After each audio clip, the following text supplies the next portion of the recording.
एक गाड़ी, एक बयान और एक ऐसा बवाल जिसने पूरे देश को दो हिस्सों में बांट दिया।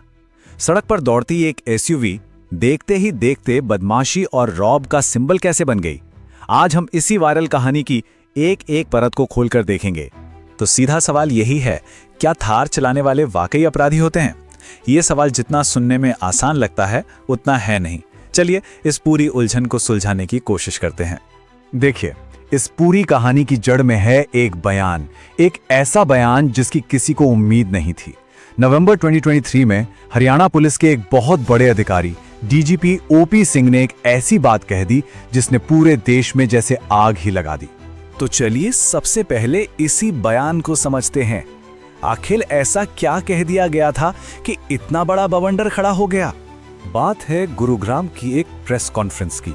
वहां डीजीपी साहब ने कहा कि जितने भी बदमाश हैं वो या तो थार चलाते हैं या बुलेट। उन्होंने सीधे सीधे इन गाड़ियों के मालिकों को एक क्रिमिनल माइंडसेट से जोड़ दिया। कहा कि ये लोग सिर्फ सड़क पर दादागिरी दिखाने के लिए ये गाड़ियां खरीदते हैं।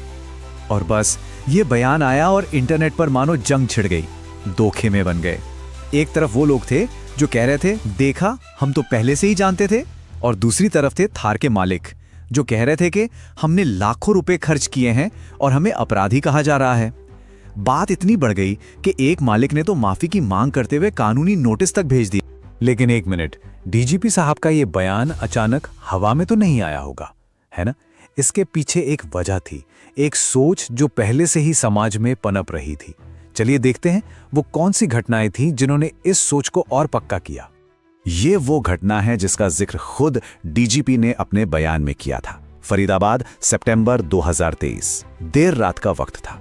एक एसीपी का बेटा कथित तौर पर नशे में अपनी धार से स्टंट कर रहा था और इसी स्टंटबाजी में उसने एक प्रॉपर्टी डीलर को कुचल दिया। उनकी मौके पर ही मौत हो गई। और जैसे ये खबर फैली, सोशल मीडिया पर एक पैटर्न सेट हो गया।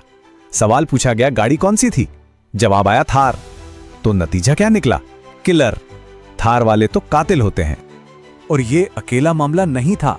जम्मू से एक और वीडियो सामने आया जो सच में रोंगटे खड़े कर देने वाला था। एक 20 साल के लड़के ने थार से पहले एक स्कूटर वाले को टक्कर मारी और फिर जानबूझकर गाड़ी रिवर्स करके उसे दोबारा कुचलने की कोशिश की। यह सब कुछ सीसीटीवी में रिकॉर्ड हो गया। और फिर से वही पैटर्न, गाड़ी थार, नतीजा गुंडे। एक के बाद एक ऐसे वीडियोस ने लोगों के दिमाग में ये बात पत्थर की लकीर की तरह पक्की कर दी। तो अब तक की कहानी से तो यही लगता है कि दिक्कत थार में ही है ना? लेकिन क्या हम पूरी तस्वीर देख रहे हैं या सिर्फ वो हिस्सा जो हमें दिखाया जा रहा है या जो हम देखना चाहते हैं? चलिए अब सिक्के का दूसरा पहलू भी देखते हैं। देखिए, हमारे दिमाग के काम करने का एक तरीका होता है जिसे कहते हैं कन्फर्मेशन बायस। इसका मतलब है कि हम उन बातों पर ज्यादा ध्यान देते हैं जो हमारी पहले से बनी हुई सोच से मेल खाती हैं। मतलब अगर हमने मान लिया है कि थार वाले खराब होते हैं तो हमें सिर्फ थार वालों की ही गलतियां दिखेंगी, किसी और गाड़ी वाले की गलती को हम नजरअंदाज कर देंगे। चलिए अब जरा कुछ और सुर्खियों को याद करते हैं। पुणे का वो पोर्शे केस, किसे याद नहीं होगा? एक 17 साल का लड़का कथित तौर पर नशे में पोर्शे चला रहा था और उसने 2 लोगों की जान ले ली। इस केस ने पूरे देश में गुस्सा भर दिया था, खासकर जब उसे निबंध लिखने जैसी शर्तों पर जमानत मिली। तो यहां गाड़ी कौन सी थी? पोर्शे। नतीजा, अपराध करने के लिए थार का होना जरूरी नहीं है। यह बात उस बनी बनाई धारणा को सीधी चुनौती देती है। या फिर मुंबई का वो केस देखिए। एक नेता के बेटे पर आरोप लगा कि उसने अपनी BMW से एक 2 व्हीलर को टक्कर मारी और एक महिला को लगभग 1.5 किलोमीटर तक घसीटते हुए ले गया, जिससे उनकी मौत हो गई। गाड़ी BMW और नतीजा फिर वही कि अपराध किसी गाड़ी का मोहताज नहीं है। तो अब यह साफ हो रहा है कि प्रॉब्लम सिर्फ एक गाड़ी के मॉडल में नहीं बल्कि कहीं और है। तो सवाल ये उठता है कि अगर गाड़ी की गलती नहीं है तो फिर ये हो क्या रहा है?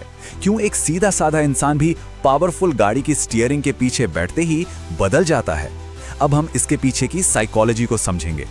एक्सपर्ट्स कहते हैं कि जब कोई इंसान एक बड़ी और पावरफुल गाड़ी में बैठता है तो उसके दिमाग में 5 तरह के साइकोलॉजिकल ट्रिगर्स एक्टिवेट हो सकते हैं जो एक शांत इंसान को भी सड़क का शैतान बना सकते हैं।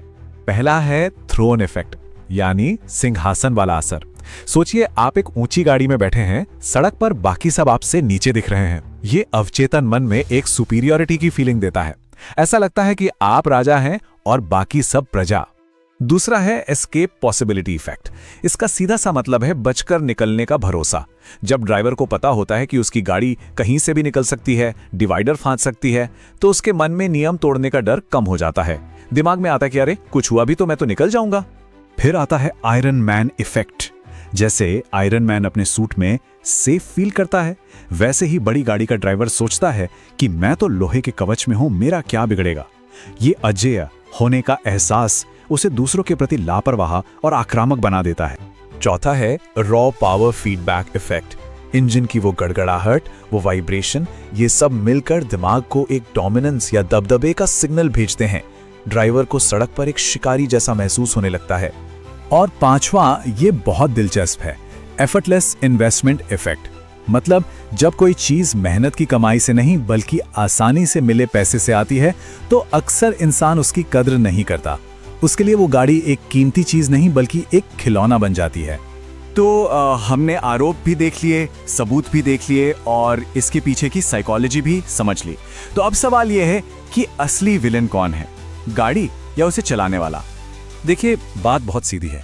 थार हो, पोर्शे हो या कोई भी पावरफुल गाड़ी, वो सिर्फ एक मशीन है, इंजीनियरिंग का एक नमूना। असली खेल तो उस इंसान का है जो स्टीयरिंग के पीछे बैठा है, और उसकी मानसिकता का है। मशीन खुद में अच्छी या बुरी नहीं होती। जब ताकत गलत मानसिकता के हाथ में आती है तो वो एक हथियार बन जाती है, और जिम्मेदारी हमेशा उस हाथ की होती है, हथियार की नहीं। और यहीं पर एक बहुत बड़ा और जरूरी सवाल खड़ा होता है। आज के दौर में पावरफुल गाड़ियां तो हर दिन सस्ती हो रही हैं, आसानी से मिल रही हैं, लेकिन क्या उस पावर को संभालने की हमारी मैच्योरिटी, हमारी समझदारी भी उसी रफ्तार से बढ़ रही है? इस